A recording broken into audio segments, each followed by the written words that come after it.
Justin back. Sorry I haven't done a video for a little while. I've been a little busy, I've been sick, and then I've been really busy at work, so it's my first chance to really do a new comic review video.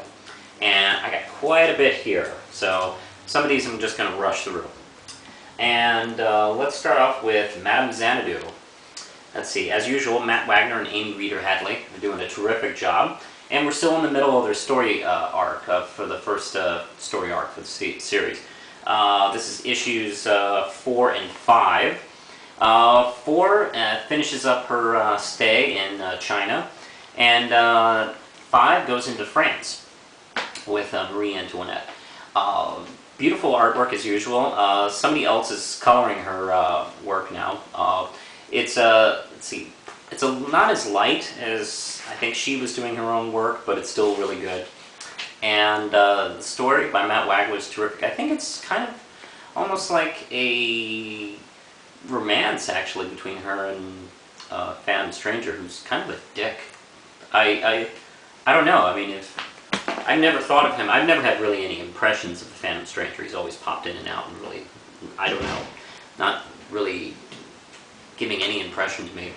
But I've never really thought of him as much as a dick as he's been to her.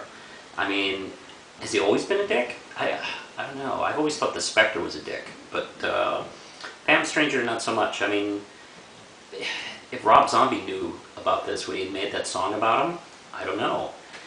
Anyway, great series so far, and I can't wait for the next issue. These two get 5 round chips. I'll make this one a little quick. Issues 11 and 12 of Batman and the Outsiders. Their minor connection to R.I.P. It's a more direct connection to R.I.P. than the Detective Comic issues. And in a way, I don't know, it's a little bad because I'm not sure how well these issues are standing up on their own. But Cassandra Cain is actually taking his place, and the group is kind of falling apart, and she's taking measures to keep it together.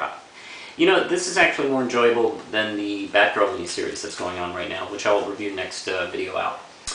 And I'd give these probably 3 round chips. Not too bad, but not too great. Justice League, double-sized issue 25. We're getting more into Vixen's problem, where, let's see, it apparently is this spider god guy thing that gave her powers, and his ultimate power, and he's just a cock, really.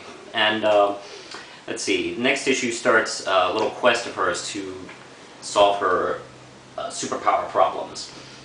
But yeah, pretty good. There's a mixture of art styles in here with different artists, and it's not bad. I'd give this one 4 round chips.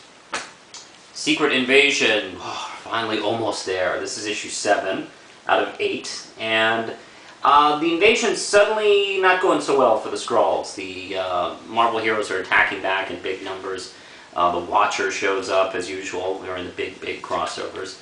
And fake Captain America, Thor, and Iron Man are starting to get their shit together and take part. It's pretty good action. The usual kind of battle scenes we see from Brian Michael Bendis. And let's see, I think his name is Leon Francis Yu. Good penciling so far. It's so far ending okay, and you know, scary cliffhanger at the end. I hope the Wasp is going to be okay. I give this one 4 round chips. And now we go to She-Hulk. And Peter David's been doing She-Hulk for a while now, and for a year or so now, and it's really starting to get good. We're starting to see his take on She-Hulk, where he got issues 32 and 33 are a 2-part story involving the Super Skrull.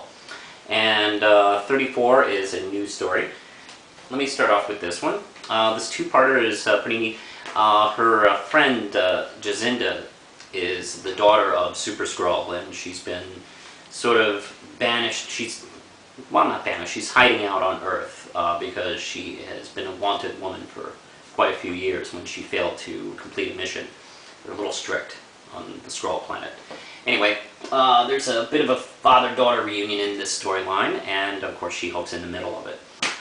Good work as usual. The new artist I like a lot too. God, what's his name again? Vincenzo Cusa, or something like that.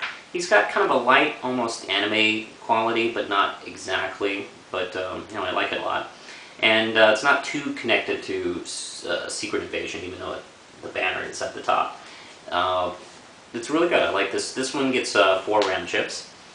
And the last issue I'm reviewing is She-Hulk 34, a neat, nifty cover sort of tribute to the first issue of the New Avengers, where, you know, I don't know. I've been reading She-Hulk, and I haven't been reading Hulk lately, so I think this is spinning out of that, where she's formed a team with Thundra, Valkyrie, and the Invisible Woman, minor super, well, not, let's see, I don't know if it's temporary side gig or something like that. Well, they've created a super team of themselves called the Lady Liberators, which I love the characters in the group and I like the concept, but I hate the name. I really hate the name. I hope I'd like to see this as a series, actually. I'd like to see this group, maybe see a Marvel Birds of Prey, because let's face it, Marvel kind of sucks with its female characters. I don't think they do a very good job as DC does.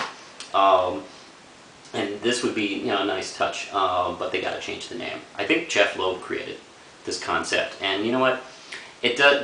The name kind of does strike me as a name created by a 40-year-old guy that is a woman. It's just a horrible name. It's like a 50s pre-feminist group, what they call themselves. You know, they'd get together and have bridge and discuss women's issues. Hell, let's call ourselves the Lady Liberators. It's a terrible name, but you know, Peter David has to, you know, roll with it. It's, you know, not his creation. But hey, the group is terrific, and the characters really work well together. She-Hulk's kind of on the outs. She's not really totally involved with the Skrull War. She's a little out of the loop on what's going on. She doesn't have a bail job to get. She has nothing to do. So she takes on a political issue in another country where the dictator is not helping his own people. So she's going to help his people by getting the group together. And part 1 is terrific. And yeah, I wouldn't mind seeing a series like this with these characters. This one gets 5 round chips. Enjoyed the issue very much. And I'm going to end off with a side note. I am now not reading The Spirit anymore. I am done with this series. Let's see. It's just, they haven't replaced Darwin Cook with anybody very good. I mean, these just issues are so boring, does not do anything to add to the Spirit, and almost has that feeling like when you buy a kid's meal and you get a free comic book, this is the kind of story you get. And this is, you know, I want, if I get a book like this, okay, with my kid's free pizza, I'll be okay with this issue. But, you know, when I spend $3 on it, forget it. No, I'm done with the series. When you get somebody better on the book, I'll be back on the Spirit. Love it. Love the character, but not this group. So I'm done with the series. Anyway, that's all, and hope this was enjoyable to you, and more with Mystery Science Theater. I have another review coming up next week, so push the button, Lindsay.